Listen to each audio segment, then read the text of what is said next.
ಆನ್ಲೈನ್ನಲ್ಲಿ ಔಷಧ ಮಾರಾಟಕ್ಕೆ ವಿರೋಧ ವ್ಯಕ್ತವಾಗಿದೆ. ನೆಲಮಂಗಲದಲ್ಲಿ ಕಪ್ಪು ಬಟ್ಟೆಯನ್ನ ಧರಿಸಿ ಪ್ರತಿಭಟನೆಯನ್ನ ಮಾಡ್ತಾ ಇದ್ದಾರೆ. ನೆಲಮಂಗಲ ಹಾಗೂ ದಾಸರಹಳ್ಳಿ ಭಾಗದಲ್ಲಿ ಮಿಶ್ರ ಪ್ರತಿಕ್ರಿಯೆ ಬಂದಿದೆ.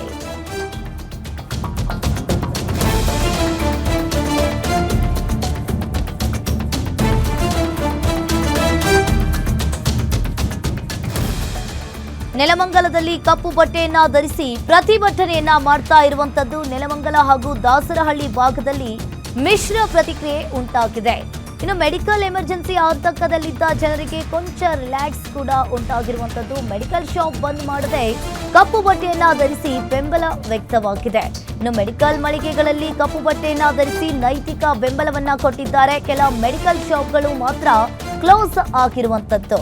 ಈಗಾಗಲೇ ಇಡೀ ರಾಜ್ಯಾದ್ಯಂತ, ಕರ್ನಾಟಕ ಸೇರಿದಂತೆ ಇಡೀ ದೇಶಾದ್ಯಂತ ಮೆಡಿಕಲ್ ಶಾಪ್ಗಳು ಬಂದ್ ಆಗಲಿವೆ.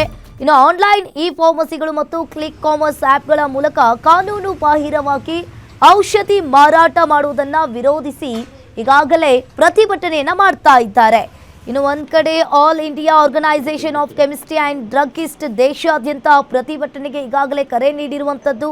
ಕರ್ನಾಟಕದಲ್ಲೂ ರಾಜ್ಯ ಔಷಧಿ ಮಾರಾಟ ವ್ಯಾಪಾರಿಗಳ ಸಂಘ ಬಂದ್ಗೆ ಬೆಂಬಲವನ್ನ ನೀಡಿದೆ. ಇನ್ನು ರಾಜ್ಯಾದ್ಯಂತ 26,000ಕ್ಕೂ ಅಧಿಕ ಮೆಡಿಕಲ್ಗಳು ಇಂದು ಬಂದ್ ಆಗಿದ್ದಾವೆ.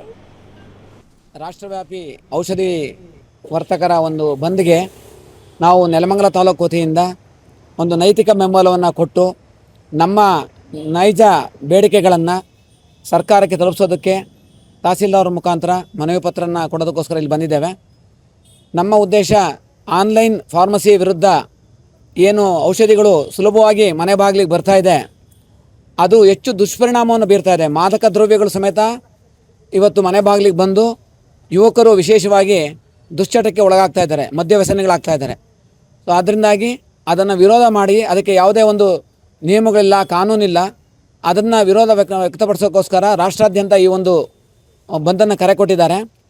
ನಮ್ಮ ಒಂದು ರಾಜ್ಯದಲ್ಲಿ ವಿಶೇಷವಾಗಿ ಔಷಧ ಆಡಳಿತ ಕಮಿಷನ್ ಅವರು ಈಗಾಗಲೇ ಆನ್ಲೈನ್ ಫಾರ್ಮಸಿಗಳು ಯಾರು ಆ ಥರ ಮೆಡಿಸಿನ್ಸ್ನ ಸಪ್ಲೈ ಮಾಡ್ತಿದ್ದಾರೆ ಅವರ ವಿರುದ್ಧ ಕ್ರಮ ಕೈಗೊಳ್ಳಬೇಕು ಅಂತ ಅವರ ಕೆಳಗಿನ ಅಧಿಕಾರಿಗಳಿಗೆ ಆದೇಶವನ್ನು ಹೊರಡಿಸಿದ್ದಾರೆ. ಆ ಆದೇಶ ಬಂದಿರೋದ್ರಿಂದಾಗಿ ನಾವಿಲ್ಲಿ ಬಂದ್ ಮಾಡೋದಕ್ಕೆ ಹೋಗ್ತಾ ಇಲ್ಲ. ಕೇವಲ ನೈತಿಕ ಬೆಂಬಲವನ್ನು ಸೂಚಿಸಿ ಕೈಗೆ ಕಪ್ಪು ಬಟ್ಟೆಯನ್ನು